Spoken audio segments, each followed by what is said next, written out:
বাংলাদেশে জুলাই গণঅভ্যুত্থান থেকে শিক্ষা নিয়ে এবার নিজ দেশে সরকার পতনের ডাক দিয়েছেন পাকিস্তানের সাবেক প্রধানমন্ত্রী ইমরান খান।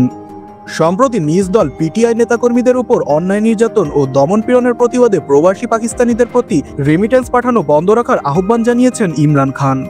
পাকিস্তানের একটি সংবাদ মাধ্যম জানিয়েছে বৃহস্পতিবার আদিয়ালা কারাগারের বাইরে পিটিআই এর আলোচনা কমিটির মুখপাত্র সাংবাদিকদের কাছে ইমরান খানের অবস্থান তুলে ধরেন। তিনি জানান ইমরান খান তার দলের উপর দমনপীড়নের পরও নিজের অবস্থানে অটল রয়েছেন। সাংবাদিকদের কাছে পিটিআই মুখপাত্র বলেন, ইমরান খানের মুক্তি আইনি ও বিচার ব্যবস্থার মাধ্যমেই হবে। মুক্তির জন্য কোনো প্রকার চুক্তি বা আপোষ করা হবে না। পিটিআই মুখপাত্র জানান, আগামী বছরের 31 জানুয়ারির আগে সরকারের সঙ্গে পিটিআই এর আলোচনা শেষ করা হবে। এই আলোচনার সময় ঘোষণা করবে পিটিআই এর চেয়ারম্যান ওমর আইয়ুব। হামিদ রাজা জানান, ইমরান খান তার উপর হওয়া অত্যাচার ক্ষমা করে দেওয়ার ইচ্ছাও প্রকাশ করেছেন। তিনি পিটিআই এর আলোচনা কমিটির দুটি প্রাথমিক দাবি তুলে ধরেন, যাতে 9 মে ও 26 নভেম্বরের ঘটনা তদন্তে বিচার বিভাগীয় কমিশন গঠন করার দাবি করা হয়।